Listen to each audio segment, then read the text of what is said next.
Good morning friends, to the point में आप सभी का स्वागत है। आशा करती हूँ कि आप सभी का रिवीजन बहुत अच्छा चल रहा होगा। अब आप ये सोचते होंगे कि मैं हर बार रिवीजन पे क्यों इतना फोकस करती हूँ। तो फ्रेंड्स, उसका एक रीज़न है। जितना ज़्यादा आप अच्छे से और प्रॉपरली रिवाइज करेंगे तो आप चीज़ें धीरे धीरे कनेक्ट करने लग जाएंगी, क्योंकि जो पूरा इकोनॉमी का कोर्स है या जितने भी इकोनॉमी के टॉपिक्स हैं, ये आइसोलेटेड टॉपिक्स नहीं है। हर टॉपिक कहीं ना कहीं दूसरे टॉपिक से जुड़ा हुआ है। तो जब तक आप चीज़ें रिवाइज नहीं करेंगे तो जो ये कनेक्टिंग ऑफ डॉट्स या कनेक्टिंग ऑफ टॉपिक्स होता है, ये आप नहीं कर पाएंगे। इसलिए मेरा फोकस हमेशा ये रहता है कि आप रिवाइज करें वीडियोस को, सो दैट आप चीज़ों को रिलेट कर पाएँ। आज के टॉपिक की अगर बात करें तो आज के टॉपिक में हम एक लोन से रिलेटेड एक टॉपिक पढ़ेंगे जिसको कहते हैं फोरक्लोजर ऑफ लोन्स। तो छोटा सा टॉपिक है, फट खत्म हो जाएगा। आइए स्टार्ट करते हैं। फोरक्लोजर ऑफ लोन्स का meaning. Loan foreclosure is the full repayment of the remaining loan amount in one single payment instead of paying it back in multiple EMIs. It is an existing part of your personal loan process in which you can repay the loan before your scheduled EMI period. When a loan is taken, it is usually repaid in installment, which is called EMI, but if all the outstanding debt is repaid at once, it is called foreclosure of loan. That is repaying the debt before the due date. So friends, क्या होता है foreclosure में? मान लीजिए अगर आपने आज 10,000 रुपये का लोन लिया है बैंक से, तो अब आप इसकी हर महीने क्या चालू कर देंगी? EMI भरना चालू कर देंगे, ठीक है। और वो अगले, मान लीजिए 10,000 को हमने हज़ार रुपये में डिवाइड किया है और अगले 10 महीने तक आपको इंस्टॉलमेंट पे करनी है, ठीक है।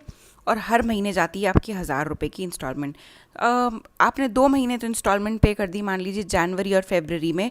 मार्च में अचानक से आपको आपकी कंपनी ने बोनस दिया और आपके पास पैसे आ गए, तो आपको डेफिनेटली ये होगा कि मैं सारे पैसे बैंक को लौटा देता हूँ और डेट फ्री हो जाता हूँ। क्यों फालतू पे इतना इंटरेस्ट पे करना?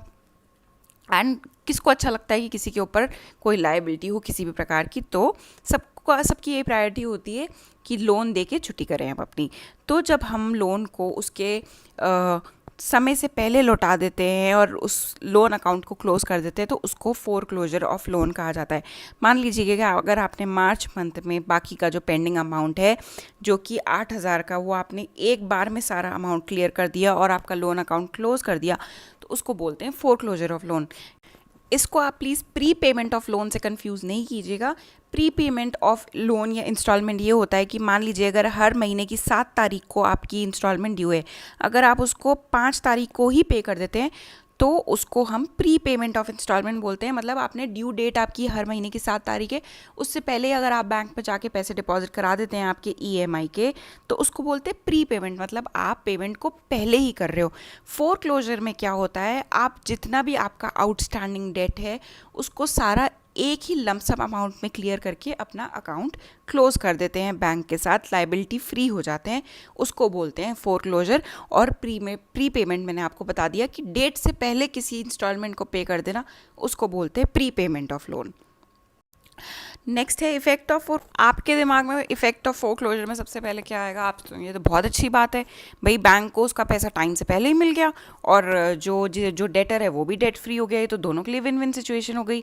नो फ्रेंड्स, ऐसा नहीं होता है। डेटर के लिए it is definitely a good thing कि उसने सारा अपना डेट बिफोर टाइम क्लियर कर दिया है, बट अगर हम बैंक के नज़रिए से देखें, it is not a good thing, because banks जब भी लोन एक्सटेंड करती है तो उसके पीछे बहुत सारे कैलकुलेशंस होते हैं कि हमें हर महीने इतना रेट ऑफ इंटरेस्ट आएगा, वो हमारी इनकम का पार्ट बनेगा, उससे हम जिन्होंने हमारे पास FD कराई है उसके ऊपर उन लोगों को इंटरेस्ट देंगे। तो जैसे अगर कोई लोन फोरक्लोज कर देता है, टाइम से पहले पूरा लमसम अमाउंट पे कर देता है, तो जितनी भी ये कैलकुलेशन हुई थी ये सब गलत हो जाती है।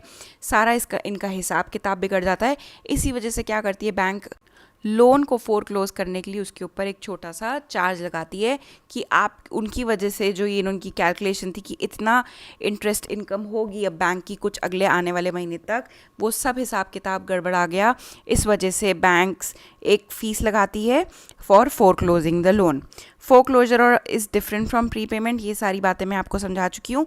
तो इफ़ेक्ट के हमने 2 साइड से पढ़ लिए, एक होता है डेटर के पॉइंट ऑफ व्यू से और एक होता है बैंक के पॉइंट ऑफ व्यू से। डेटर के पॉइंट ऑफ व्यू से बहुत ही अच्छी बात है कि अब डेटर डेट फ्री है, कोई लोन नहीं देना, कोई इंटरेस्ट नहीं देना लोन के ऊपर।